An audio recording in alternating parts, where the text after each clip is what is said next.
Welcome to the deep dive. We've had some interesting materials shared with us, really focusing on a question that seems to pop up a lot for businesses considering factoring. Right. It's that core worry. What are my customers going to think if I start factoring my invoices? It's definitely something we hear.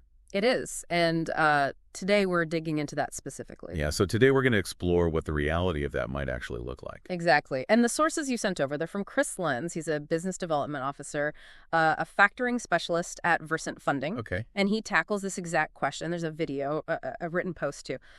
So our aim is to unpack his insights, get a clearer picture of how customers might actually perceive this whole thing. All right, perfect. So let's jump right in then. This big concern. What will my customers think of me? Is the fear basically that it makes the business look, I don't know, financially shaky? That's precisely it. That worry about appearing unstable, maybe in a tough spot financially, that's a major hurdle for a lot of businesses thinking about factoring.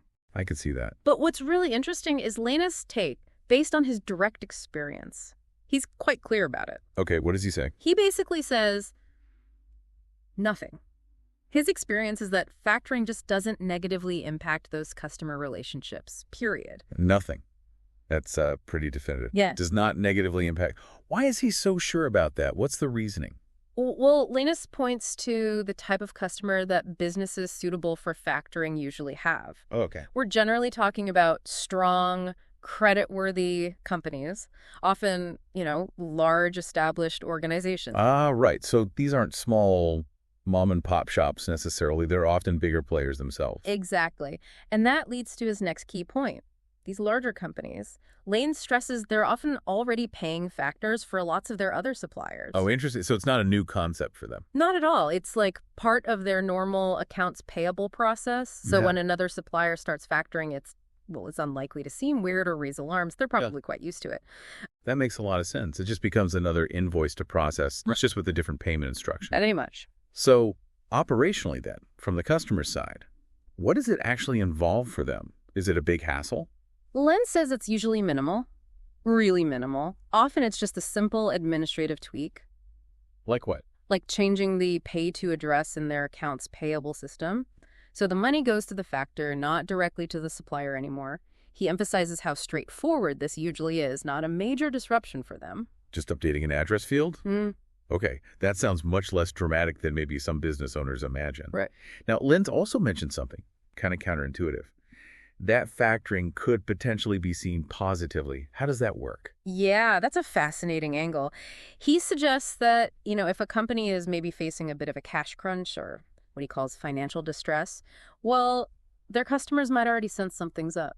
Okay, so they might already have a slight worry. Exactly. And in that context, telling those customers, hey, we've secured funding through factoring, can actually land positively. It shows stability. It shows you have the cash flow to keep delivering. So instead of confirming their fears, it actually reassures them. Like, okay, they're managing their finances. They can still fulfill our orders. Precisely. It flips the script a bit. The customer sees a supplier being proactive, ensuring they can meet their commitments. That can actually, build confidence, strengthen the relationship. Okay, so let's try and pull this together based on what Lehnes is saying. The worry, that initial fear about negative customer perception, it's understandable. Very understandable. But the reality, especially if you're dealing with larger credit-worthy customers, is that factoring probably won't cause issues. Right. Because for those customers, it's often just business as usual. They see it all the time. It's routine for them, minimal administrative change, and in some cases, it might even signal that you're financially proactive and stable. That sums up Lehnes' core message really well. He's basically arguing the fear is often much bigger than the actual impact.